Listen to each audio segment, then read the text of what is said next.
శ్రీమాత్రే నమ. జై గురు దత్తాత్రేయ నమ. ఈ వీడియోలో మనం 2024 సంవత్సరం మార్చి నెలలో సింహరాశి వారికి మాస ఫలితాలు ఏ విధంగా ఉండబోతున్నాయి అన్న విషయాన్ని మనం ఈ వీడియోలో పరిశీలిద్దాం. సింహరాశి వారికి ముఖ్యంగా రాశ్యాధిపతి సూర్యభగవానుడి యొక్క గమనం మీద జాతకుడి యొక్క అభివృద్ధి పతనం రెండూ కూడా ఆధారపడి ఉంటాయి. అలాగే ఆరోగ్యం, ఐశ్వర్యం, ధన సంబంధించిన విషయాలన్నీ కూడా ఈ రాశివారికి సూర్యభగవానుడి యొక్క స్థితిపైన ఆధారపడి ఉండడం జరుగుతుంది. మరి అటువంటి సూర్యభగవానుడు ఈ నెల 14వ తారీఖు వరకు కూడా సప్తమ స్థానమందు శని భగవానుడితో కలిసి సంచరించడం జరుగుతూ ఉంటుంది. ఏదైనా ఒక గ్రహం తన సొంత రాశిలో ఉన్నప్పుడు ఎక్కువ బలాన్ని కలిగి ఉండడం జరుగుతుంది. తన యొక్క రాశి నుంచి 7వ రాశి వరకు ప్రయాణించే సమయంలో తన బలాన్ని నెమ్మదిగా కోల్పోవడం జరుగుతూ ఉంటుంది. ప్రస్తుతం సప్తమ స్థానంలో ఉన్నటువంటి రవి బలహీనమై ఉన్నాడన్నమాట, ఒక విధంగా అస్తమించినట్టు. సో ఈ కారణం వల్ల జాతకుడి యొక్క వ్యక్తిగత సామర్థ్యం 100% తగ్గిపోవడం జరుగుతుంటుంది. అయితే అక్కడ ఉన్నటువంటి శత్రుగ్రహం అయినటువంటి శనిగ్రహంతో కలిసి ఉండడం వల్ల మరి ఎంత గొప్పవాడైనా ఈ రాశిలో జన్మించిన వాడు, అది ఎంత గొప్ప నాయకుడైనా మరి కంపల్సరిగా తనకన్నా తక్కువ స్థాయి వారి యొక్క సహాయం కోరవలసి రావడం కానీ, అటువంటి వారితో మరి ఓడిపోవడం కానీ జరుగుతూ ఉంటుంది. ఏదైనా మొత్తం మీద మరి ఈ రవి శనిల కలయిక సప్తమ స్థానంలో ఉండడం వల్ల జాతకుడికి ఒక రాజకీయ నాయకుడు, ఒక రియల్ ఎస్టేటో, ఒక పారిశ్రామికవేత్త అనుకుందాం, తన అనుచరులు లేదా తన దగ్గర పనిచేస్తున్న వారే జాతకుడికి వ్యతిరేకంగా జాతకుడు పతనానికి కారణం అవడం కానీ, అలాగే తనకన్నా తక్కువ స్థాయి వారి చేతిలో జాతకుడు ఇబ్బంది పడడం కానీ, నష్టపోవడం కానీ జరిగే అవకాశం ఉన్నది. ముఖ్యంగా సప్తమ స్థానం అనేది భార్య స్థానం, అలాగే వ్యాపార పార్ట్నర్ స్థానం కాబట్టి వాళ్ళకి సరెండర్ అవ్వడం జరుగుతుంది. అంటే వాళ్ళు చెప్పినట్టు నడుచుకోవాల్సినటువంటి స్థితి జాతకుడికి ఏర్పడడం జరుగుతుంది. సాధారణంగా సింహరాశి వారికి ఓటమి అన్నా, ఒకరి దగ్గర తలదించడం అన్నా, ఒకరు చెప్పినది వినడం అన్నా 100% ఈ జాతకులకి ఆత్మాభిమానం ఎక్కువ అవడం వల్ల మరణంతో సమానం అవుతూ ఉంటుంది. అందుకే సప్తమ స్థానం అన్నది మరి ఒక విధంగా మారక స్థానం అన్నారు. సో అటువంటి బలహీనత, అటువంటి అవమానం ఈ సమయంలో జాతకుడికి కలిగే అవకాశం ఉన్నది. అయితే మనకి మరి మార్చి 14వ తారీఖు సుమారుగా రాత్రి అనుకుందాం, మరి 8వ స్థానంలోకి ప్రవేశించడం జరుగుతుంది. ఒక విధంగా అష్టమ స్థానం కూడా జాతకుడికి బలహీనతలు, అవమానాలు, అప్రతిష్ట సంబంధించిన విషయాలు తెలియజేస్తున్నాయి. సో అక్కడ ఉన్నటువంటి రాహుగ్రహంతో చేరడం అంటే ఒక విధంగా గ్రహణ యోగం ఏర్పడుతుంది, ఒక విధంగా పితృదోషం ఏర్పడుతూ ఉంటుంది, ఒక విధంగా సర్పదోషం ఏర్పడుతూ ఉంటుంది.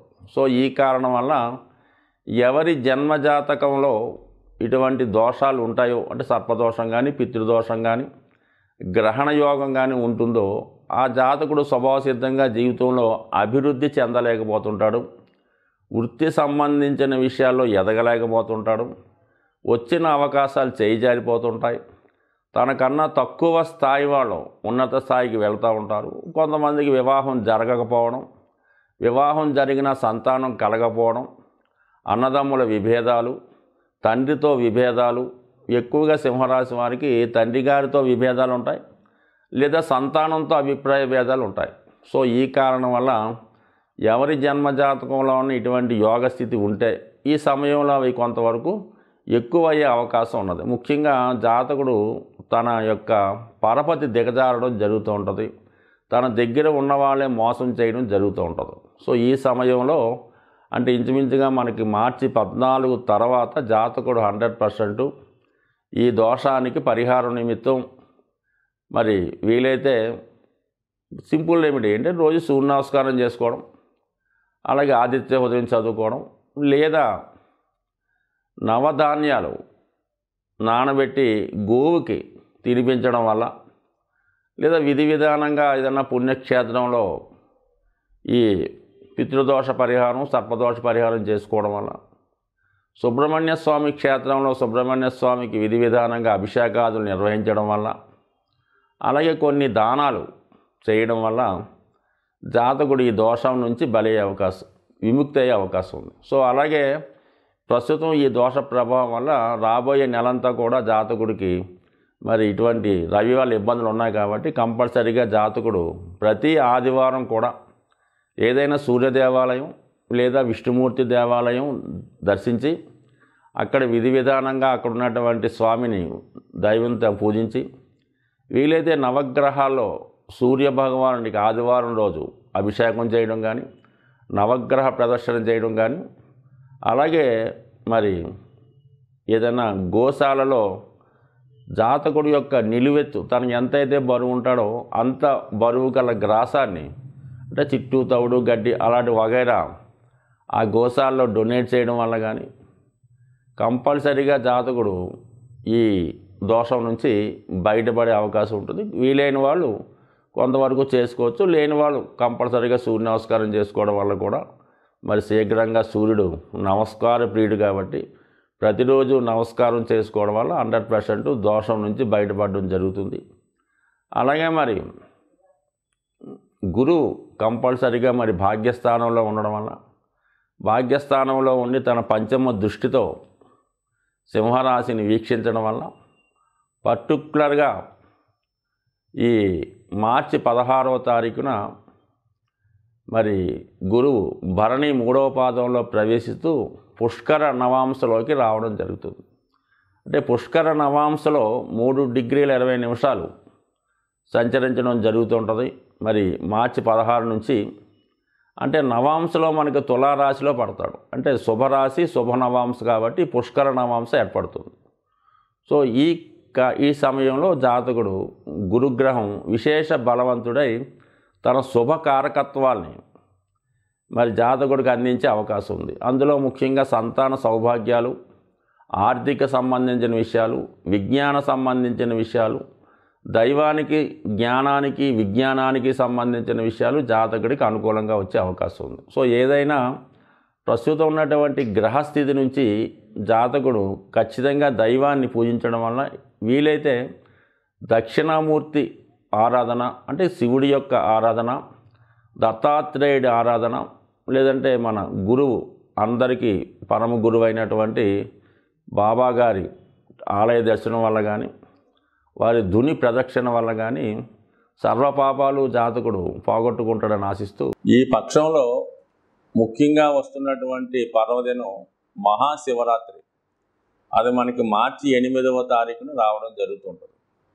శివరాత్రి రోజున ఖచ్చితంగా ఏ రాశివారైనా సరే శివానుగ్రహం కోసం ఆ రోజు ఖచ్చితంగా ఏదో ఒక శివాలయాన్ని దర్శించి అభిషేకం చేసేటటువంటి మనకి అంత అవకాశం దొరకకపోయినా కనీసం శివుణ్ణి కళ్ళారా దర్శించడం వల్ల, లేదు బయట ఉన్నటువంటి శివలింగాన్ని అవసరమైతే కొద్దిగా అభిషేకం సొంతంగా చేసుకోవడం వల్ల నవగ్రహాల యొక్క అనుగ్రహానికి పాత్రలు అవడం జరుగుతుంటుంది.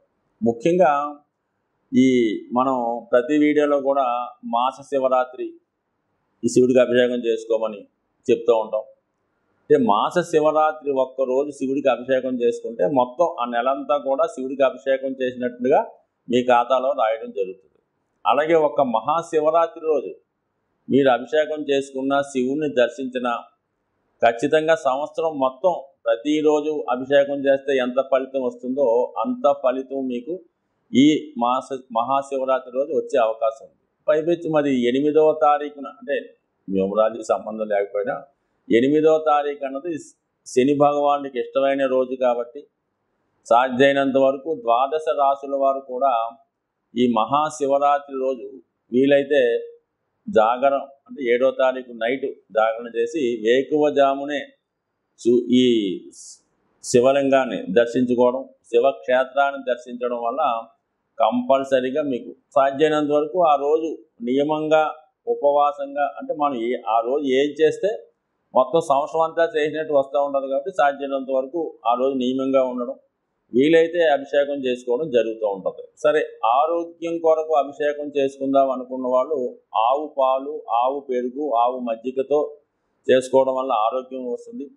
ఐశ్వర్యం కోసం ఎవరైతే అభిషేకం చేద్దాం అనుకున్నారో వాళ్ళు చెరుకు రసంతో కానీ పంచదారతో కానీ అభిషేకం చేయడం వల్ల ఐశ్వర్యం వచ్చే అవకాశం ఉన్నది. అలాగే మంచి కంఠం రావాలన్నా, వాక్చాతుర్యం రావాలన్నా, మంచి చదువు రావాలన్నా తేనెతో అభిషేకం చేసుకోవచ్చు. బట్ ఏదీ లేకపోతే శుద్ధ జలంతో అభిషేకం చేసుకోవచ్చు. అలాగే విభూతితో అభిషేకం చేయడం వల్ల మోక్షం పొందే అవకాశం ఉంది. బట్ ఏదైనా శివారాధన చేసుకోవడం వల్ల ప్రస్తుతం ఈ రాశిలో 12 రాశుల వారికి ఉన్నటువంటి దోషాలు ఖచ్చితంగా పరిహారం అవుతాయి. ముఖ్యంగా ఎవరైతే ఏలినాటి శని, అష్టమ శని, అర్ధాష్టమ శనితో ఇబ్బంది పడుతున్నారో, లేదా రాహు యొక్క ప్రభావం, కేతు యొక్క ప్రభావం కూడా ఈ శివారాధన వల్ల వెళ్ళిపోయే అవకాశం ఉంది. అంటే సాధ్యమైనంత వరకు మరి మీనరాశిలో ఉన్నటువంటి రాహు ప్రభావం వల్ల తర్వాత చేద్దామనో, ఈ సంవత్సరం ఖాళీ లేదనో, జనం ఎక్కువ ఉన్నారనో మానేయకుండా అతి శ్రద్ధగా శివుణ్ణి పూజించడం, ఆ రోజు విధి విధానంగా నియమంగా ఉండడం, మీకు వీలుంటే ఆ రోజు ఈ శివాలయం దగ్గర ఉన్నటువంటి భక్తులకు కానీ అనాథులకు కానీ కేవలం మంచినీళ్ళు, ఏదో ఒక తినుబండారమో, లేదంటే ఏదైనా ఫ్రూట్సో, వారికి ఎక్కువగా ఫ్రూట్స్ అయితే మంచిది, లేదంటే చంటి పిల్లల తల్లి పాలు కానీ సాధ్యమైనంత వరకు ఒక 10 మంది కన్నా మీరు హెల్ప్ చేయగలిగితే జాతకంలో ఉన్నటువంటి గోచార రీత్యా వస్తున్నటువంటి సమస్త దోషాలు పోయే అవకాశం ఉంది. ఖచ్చితంగా ఈ నియమాన్ని పాటిస్తే సంవత్సరం అంతా కూడా ఆనందంగా ఉండాలని ఆశిస్తూ స్వస్తి.